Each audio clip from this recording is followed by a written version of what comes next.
You again?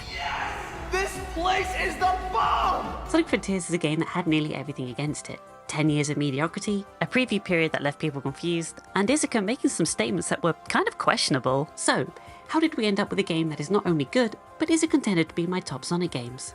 Let's find out, shall we?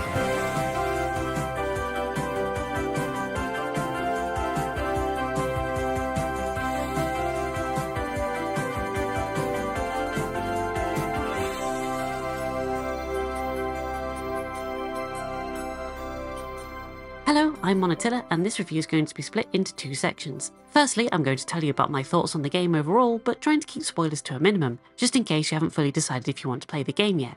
Then this review is basically going to become an episode of Opinion Realm, where I spoil everything in an attempt to justify what I just said. It's going to require mentioning portions of the story as well as the latter half of the game's bosses and how that all ties back into Sonic Adventure. Look, don't think too hard about that now. Basically, the story is good and uncharacteristically deep for a Sonic game. Comics, on the other hand, this is fairly old hat. I also haven't looked up any reviews for this game, so I don't know what the consensus is. Jeez. Hope I'm at least in the same ballpark. But anyway, onto the spoiler-free section. My favourite Sonic game is Sonic Adventure. I think that it is the closest the series ever came to translating the 2D gameplay into 3D. It has a focus on platforming and quick moment-to-moment decisions. I still think that it is the best pace of the 3D Sonic games. The adventure feels providing a bit of breathing room between the action stages, where you solve a few puzzles and progress the story. I can't believe this! Sonic Frontiers, on the other hand, is kind of the inverse of the adventure formula, where the open zones are the main platforming challenges of the game, with the cyberspace stages acting more like a mission mode. These open zones are full of places to explore, collectibles, and unlockables, basically the same as any open world game, except it all happens at high speed, and you can make it even faster. I remember people saying that not having to use the cars in Saints Row 4 was weird, but you know what? When you can run as fast as a car, who cares, baby? That's not to say that the open zones are made small by these speeds, but they're also not massive. I'd say they're just the right size, and there's 5 of them. 4.5. But that would be a spoiler! Gotta! When you arrive on an island, it's mostly explorable, but the maps aren't completed. There is a lore reason for this, our favourite gameplay mechanic. There are markers on your HUD which point out the next thing you have to do to advance the story, and perhaps unlock a few new areas that are inaccessible. These areas are not just well designed, but right from the get-go are immersing you in environmental storytelling, as well as a few nods back to earlier games. Basically, the first representation as adventure fans have had in like 20 years or something. Bosses can also be seen just chilling out all over the island. Each island has its own varieties of mini-bosses that you can tackle at any time to get tokens to get into cyberspace. Titans are your end goal for each island, and you practically can't miss them. They're quite imposing actually, made even more so by the fact that the first time you come face to face with Giganto, the first Titan, Sonic basically gets his ass handed to him. Actually, that's something to note. Remember when I said you can do pretty much anything? Well, there is a slight caveat. Sonic starts out weak, and that's uncharacteristic for the franchise as a whole. In the past, we've seen Sonic be the best at everything. It all started in Riders when he immediately picked up one of the extreme gears and served Jet's arse on a silver platter. Since then, it basically didn't matter what setting Sonic was in, he was the best. Now, he's not strong, and this kind of ties into the story and its themes of despair. You can make yourself stronger by destroying enemies to collect these upgrade tokens, which can be taken to the Hermit Coco to increase your defense. You can also find these funky little critters, the Coco, around the islands and deliver them to Elder Coco to increase your speed and ring count. Ring count is important for the Titan fights as it allows you to stay as supersonic for longer, so I'd recommend upping this a little bit. Don't worry if you felt you've upgraded the wrong one, however, you can always swap the levels later. Going into controls, I was hesitant at first. Sonic has this desire to just stick to the ground when running. It doesn't matter what it is, Sonic will more than likely just... there he goes out the side of a rhombus. But after a while, I warmed up to it. Once you stop fighting with it, the controls feel mostly intuitive, like you point Sonic in the direction you want to go, and by Jove, he's going to try his hardest to get there. I'm willing to excuse a few layers of jank for the ability to arrive at a destination. Lowest friction possible. Of course, routing your way to the destination is still important, since there are some obstacles which... you know, that's a volcano, which makes pathing your way to the destination quite fun. You see where you need to be and trace your way back. However, Sonic doesn't control well in the cyberspace levels. It's hard to describe, but it feels like the game is constantly flipping between the boost controls, as seen in Forces, and the open world controls, which leads to weird moments where you'll suddenly just snap to a position, causing the game to throw you off the stage as you carry the momentum. These stages are kind of alright. I guess it acts like a challenge mode. You have to do these to gain keys in order to unlock the Chaos Emeralds. You get 1 key for each challenge completed, then 3 bonus keys for doing all the challenges. The thing is, you only need to do a couple of these levels in order to basically fulfill the key requirements, if you're completing them all. It kind of makes me question the value of these stages. The only thing that prevented me from getting all the keys first time around, besides skill, is not knowing what the time for the S rank was, so adding that to the before screen would have been nice. Sometimes I was sure I'd hit, but hadn't, and vice versa. Combat is simplistic but quite fun. You'll unlock new abilities as you go, so it gets more complex. But to start with, you just have your homing attack, mixed with punches and kicks, as well as a parry to counter attacks, and Psyloop, which is useful for crowd control and dealing with shields. Later on you can unlock more moves, including my favourites: Sonic Boom, Blue Balls, Grand Slam. Speaking of progression, the story. It is definitely the main attraction of the game. Well, maybe not the overarching story, but the isolated stories each of the islands have. I never thought I'd say this about a Sonic game, especially after the quality of the writing we've had in the past few years. Yeah, I'll just stick with aliens if that's okay with everybody. No, of course it's not, bastard. But the characters are strangely human in their qualities.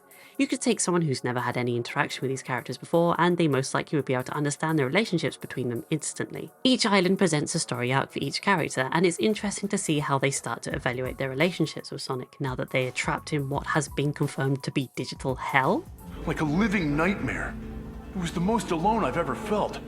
And at the same time, I was drowning in terrible visions and emotions. Like I said, nightmare. Yeesh. It's also something Eggman brings up in his audio logs, but I'm going to touch more on this in the spoiler section of the review because I think it's better if you experience this for yourself first. I will say though that whoever was in charge of voice direction did a bang up job. I played the game in English and the current voice cast has been pretty much intact since 2014, except Knuckles, who is new, but they are unrecognisable from any of their previous performances in the series. Mr. Turnabout and I have had conversations in the past about how talented Roger Craig Smith is as a voice actor, but how his Sonic voice has always been off. I did a little shopping, grabbed a bite to eat, and trashed a giant killer robot. Well, not anymore. Wow, and how did you come to this well-thought-out concern? They don't sound like cartoon characters so much in this game, but rather have the ability to emote in their voices. Hey, still thinking about the Coco? Yeah, and more.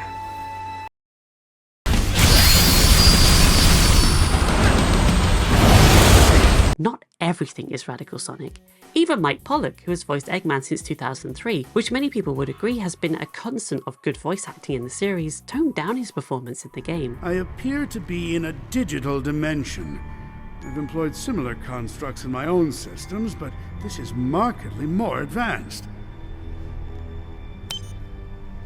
Note to self, don't admit that to anyone. Anyway, the last time the cast was this good was Sonic Unleashed, and they got replaced shortly after, so say goodbye to Roger. Yeah, this is the real me. Pretty cool, huh? Looping back to progression, after you've completed the main story stuff for each island, you're treated to a fight against a Titan. For these, you have to turn Supersonic. It's 100% pure cheese, and you know what? That kind of makes it come full circle. The second Titan, Wyvern, especially is quite the spectacle. Here's a top gamer top tip. You don't have to time the parry perfectly. You can hold it in place too. That will make the Wyvern fight a lot easier to counter. Music, I guess, is probably the most mixed aspect of the game for me. The themes fit the environments for sure, but I don't think I heard a song in there with the same amount of iconicness as perhaps Station Square. Wave Ocean,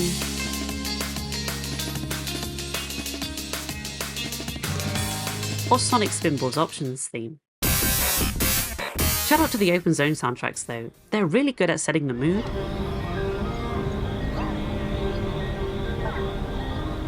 Ares Island specifically was giving me very strong Borderlands vibes.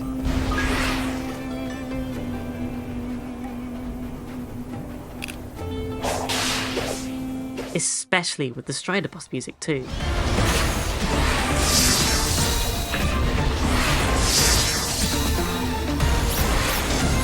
Either that or Battlestar Galactica. Point is that I really did end up liking the music for the Open Zone stages. I guess I was wrong to call it back in the I'll Just Say video. The more typical Sonic music was found in the cyberspace levels, and continuing on to fit with the theme, these were suitably electronica.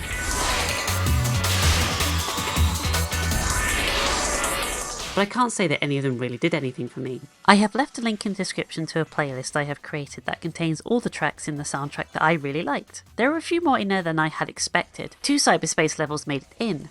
4-6 I didn't actually play, and its track, Fog Funk, is probably one of my favourites in the entire game. The playlist is available to listen to on Apple Music, Spotify and YouTube Music, so give it a listen and let me know what you think. Finally, I want to mention the visuals. I'm firmly of the belief that the graphics don't make a game, it's the package as a whole. But the last time we had a Sonic game that really pushed what was possible on the current generation hardware was probably Sonic Unleashed. This is what I consider as the benchmark for a Sonic game. Stylized yet still great looking. I don't think that a Sonic game reached this level of visual quality since, and I don't think that Frontiers manages to meet it either. Graphics and gameplay, when not fighting with the draw distance, managed to be beautiful in places. Cutscenes on the other hand I think actually look worse than the gameplay. I'm not sure what's happening here, but the lighting and shadows become really low quality in cutscenes. But this doesn't seem to be a problem in gameplay. The weather effects are class though. Rain, sandstorm, lava. Does that count as a weather effect? They do a good job of adding depth to an area, and I'm kind of surprised looking back over the footage just how much they did with regards to the feel of an area. Just the addition of rain made this same area look completely different. That draw distance is a bit of a sucker though. I mentioned earlier about the pathing. Yeah, it can be fun when you can see that platform you need. What the game decides is in draw distance and isn't is confusing. Like objects in the distance will be visible, and then as you get closer to them something will get in the way. I mean, I guess on the one hand it means you can more often than not see a route you otherwise might not be able to, but it also means that you could miss a route which otherwise should be obvious. I need a lie down. I'm just going to go to my usual and say it's the Switch's fault, lowest common denominator and all. But then again, Sonic sells well on the Switch, they'd be silly not to put the game on there. But overall I'd say the game is a lot of fun. If you're on the fence as to whether or not to buy it, then I'd say go for it. Average playtime across all the platforms seems to be about 15 hours, 24 if you're going for the completionist route. The most fun I've had with either an open world or Sonic game in quite some time.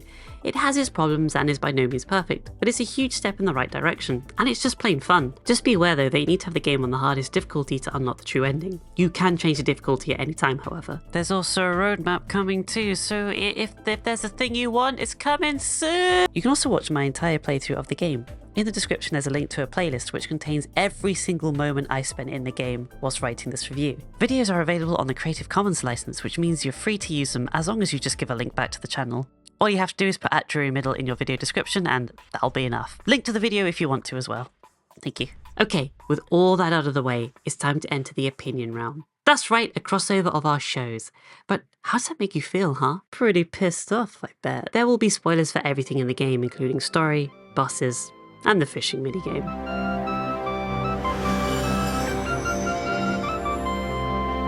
Am I a Sonic fan? I don't know. You tell me. The answer is yes. I mean, there's got to be a few of us out there. It's a franchise that's been around for a long time. Usually being labelled as a fan of something means that you're seen as being biased in favour of the thing. No, it doesn't! But for the Sonic franchise, the opposite is often true. Regardless, Sonic's reputation online is that basically it can do no right, be you a fan or not. I love the Blue Boy. I was probably also the least harsh on Sonic Forces of anyone I know. In a review I wrote about the game at the time, I said, it's a level pack for generations, which I stand by. But it's been a long time since I was last truly blown away by a game from the franchise. Sonic Unleashed holds that place in my heart, even with its flaws. Here we! Generations was good enough, but it felt a bit lacking in places. Sonics. Mania was fun, but I'd rather play Sonic 2 or 3. And I'm going to be a Sonic heretic here and say I didn't like colours at all. In fact, I'm going to destroy my reputation right here, right now, and say I think the only reason why Colours Ultimate is seen as bad is because people finally saw Colours for what it was. Mediocre. And they didn't like that. I was brought up playing PC games mostly. We had a Sega Master System which my dad used to let me play on while he needed some quiet time. I liked Sonic, sure. It was probably my favourite game on the Master System, but I was more interested in Pokemon. Fucking rat with electric? What the fuck? Bring on Pokemon! My favourite Pokemon is Eevee. First 3D Sonic game I played was Heroes on PC, which I thought was good, but no match for Colin McRae Rally 04, which, I mean, you get to drive quickly in dangerous conditions, like, well, what's not to love? I'm loving it too! I finally got around to playing Sonic Adventure DX around the time that I started secondary school, and I think this was the moment that I actually became a fan of the series. Play Sonic Adventure together on Dreamcast. Up to 6 billion players. Going into my teens, I was excited for all things Sonic. We had a Wii, so I bought Unleashed, Secret Rings, and Black Knight, the last of which I bought from Morrison's. I eventually bought a 360 specifically to play 06 and the HD versions of Unleashed. I then went whole hog. During my early teens, I went ahead and played every Sonic game ever made up to that point, including Knuckles Chaotix. I even finally watched the last series of Sonic X, which never got a free-to-view airing in the UK. I'm sure you're aware of what happened in the 2010s. It seems that they wanted to move away from the darker tone that the 2000s had established, which, you know, it's fine, but then the games came too close to what Mario had, just without the same level of polish. I hate to say it, but let Mario do Mario. Sonic had an established design language, and sure, some things didn't work. Wouldn't the door have been easier? But throwing the baby out with the bathwater is an expensive way to do this. The Archie comics also imploded at some point too, and they were something that had tried to get more experimental with the franchise, often expanding on the stories of the games when they really didn't need to, but it was appreciated nonetheless. Sonic Forces seemed to be a turning point, when something shifted inside Sega. The game itself is whatever, but it's the presence around it that is where the interesting stuff happened. IDW took over the publishing rights to the Sonic comics in the US, and the comics took off immediately from where Forces had left off. It seemed like there was to be one shared continuity between the comics and games. It's not entirely clear if this was or is the plan, but it's a good idea. The IDW comics chugged on while Sonic had his first proper movie, which, although no masterpiece, definitely focused on character interactions. That wasn't too bad. Something that had been strangely missing from the games from Colors onwards. Pointing no fingers. 3.5 years passed and we had heard nothing from Sonic Team about a new game, when we eventually got a teaser. But we didn't even get a name, just a symbol. Speculation ran wild. A more realistic setting? Could this be it? Could this be Sonic Adventure 3? We'd have to wait another half a year before we had a name and a better idea of what the game was supposed to be. It was announced shortly after that Ian Flynn would be in charge of writing the game. Okay, this is it. Ian, he can write. He knows what's good. This story was going to be sorted. The rest of the game? Okay, that's still under wraps. We have no idea about any of it really. Another half year goes by, and we find out that IGN is going to be dedicating an entire month showing off Frontiers. I'm not going to go over it again here, but we did a video at the time talking about the IGN first month. Feel free to check that out here, and in the description, below the like and subscribe buttons. Synergy! But the short of it was that the gameplay was kinda iffy looking. But man, if we weren't excited for old mate Flynn, I tell you what. We also got a tie-in animation and comic as a first taste of the story of Sonic Frontiers, and both were good. So yeah, I was looking forward to the story. Anyway, the game came out and I think I already mentioned my thoughts on the game, so I'm not going to go over that again, but let's not talk about the story. The cast of Sonic have had a weird relationship over the course of the series. None of them are characterised the same now as they were 20 years ago. There have been some common themes, Tails being the little brother to Sonic, Knuckles being the friendly rival, and Amy being anywhere between obsessive and a ding-dang witch. Wait, what the fuck? Well, actually, I liked her characterization of Forces. Basically, second in command. Fits well, methinks. It's a fake! But the Sonic who appeared in Sonic Forces very obviously is not the Sonic that appeared in Sonic Adventure, and certainly isn't the Sonic that appeared in things like Sonic the Hedgehog. Either of them. All three of them. 4, 5, okay, whatever. The comics certainly did a better job at establishing a guide on how the characters should act and behave, and for the most part this seems to have translated across, and that's what we have here. Sonic is still cocky and a little arrogant, but knows when to tone down the personality and focus on the job. He also gained the power of empathy too, being upset at the situation his friends are in, perhaps even feeling responsible for the fact that those same friends have been living in his shadow for so long. This whole experience gave me a kind of clarity. When this is all over, I think I need to go it alone for a while. I can't grow into my full potential if I always fall back on you. I'm not sure what happened, but I know what I saw. A love that transcended time. I believe in that power. When this is over, I want to share that love with the world, even though it may take us far apart. Ages ago, my people were wiped out by a cataclysm. I know the Coco faced something similar. It reminds me I'm the last Echidna, that I'm alone. You may be the last, but you're not alone. You've got us, Knucklehead. I'll admit, I do envy your lifestyle. Freedom to go where you want, when you want. So do it. Get out there and live a little. Maybe I could. Ooh, is the cyber hell they're trapped in actually more than a physical construct, eh, Sonic? Amy is now more emotionally mature than before, being able to sufficiently understand a situation from very little detail. She's also the first to really click as to what's going on with the Coco, and feels genuine pain at the fact that they just keeled over and died. Knuckles is back to being more aggressive towards Sonic. The main antagonist of the game even mentions at one point that Sonic and Knuckles appear to be at odds with each other. He helps those he is at odds with. He is quick to make peace. which assumes that they're not as pally with each other as they once were, although they seem to have a good rapport with Sonic as they bounce jokes and quips off of each other. Tails is probably the most underutilized character in the game, and honestly, I'm all for it. He's my favourite Sonic character, but too often is he used as the smart one, basically being the opposite of Sonic in many ways, which makes it all too easy for problems to be solved. Leaving him to be the last to be rescued was great because we got to see the other characters tackle the problem first. However, one notable change is that Tails seems less emotionally mature than he has been in the past, which may be an overplayed trope for characters with big brains, but honestly it makes sense here. Tails is younger than the rest of the cast, so to be unable to deal with these feelings is only natural. What's interesting is both Amy and Tails, despite being at different levels of emotional maturity, both come to the same conclusion, that actually being with Sonic all the time is unhealthy. I guess that cyber hell actually is a metaphor too. Whoa. But it's not just these two that figure it out. Sonic doesn't even question their decisions. He sounds sad to see them go, but says that if that's what they'd like, then they should go for it. You're free to go your own way. I guess you just grew up on me a little faster than I expected. Are you saying I outpaced you? Yeah, don't push it. Heck, even Eggman in his Egg Memos comments that Amy and Tails are both bright individuals, but keep living in the shadow of Sonic. Clever girl. It seems like she had some trouble finding herself. But when you hang around with someone with as big an ego as Sonic, self-identification has to be a challenge. It's a pity. Young Prower has a keen mind and loads of potential, yet he's fixated on worshipping Sonic. And again, maybe that's for the best. Given all the trouble he gave me in Station Square and on the Ark, I think I'd prefer him wasting his potential lingering in Sonic's shadow. Knuckles is here too?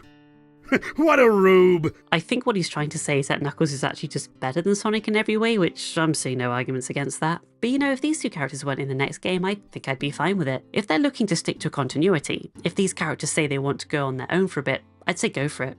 Have them make cameos, sure, but Sonic has a broad cast that they could definitely pull from instead. Go for a Sonic and Knuckles game even, sod it, while I'm pandering, bring back the Chaotix, of which Silver is very definitely an honorary member now. Third favourite character. Will I get my second favourite character mentioned in this video? Stay tuned to find out. I think what this highlights though is that Sonic is kind of a bit like Doctor Who. It's not the same show it was when it started. Writers, directors, actors, etc. change in noticeable eras.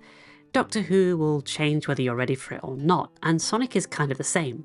Heck, even by generations we had 3 distinct eras: classic, Dreamcast/adventure depending on your mood, and modern. I think we can easily throw the rest of the 2010s as its own era, perhaps the Boost era considering that's all we got. Sure, gameplay is the obvious one to point to, but like it or not, Sonic does have a story. And just the way the characters behave I think does a better job at categorizing the eras than the gameplay does. What, you're gonna tell me that 06 fits in the same era as Unleashed and Colors, when it has more in common with Adventure? Yeah, okay friend, pal, buddy. I don't know why I'm being so antagonistic, you're a hypothetical person. You don't deserve it. Before we move away from characters, I want to take this quick time to talk about Sage, who is, for the most part, the main villain of the game. They combine the great combination of being a child with the mind of logic. Remember in Star Trek 2009 when Spock punches a kid in the face?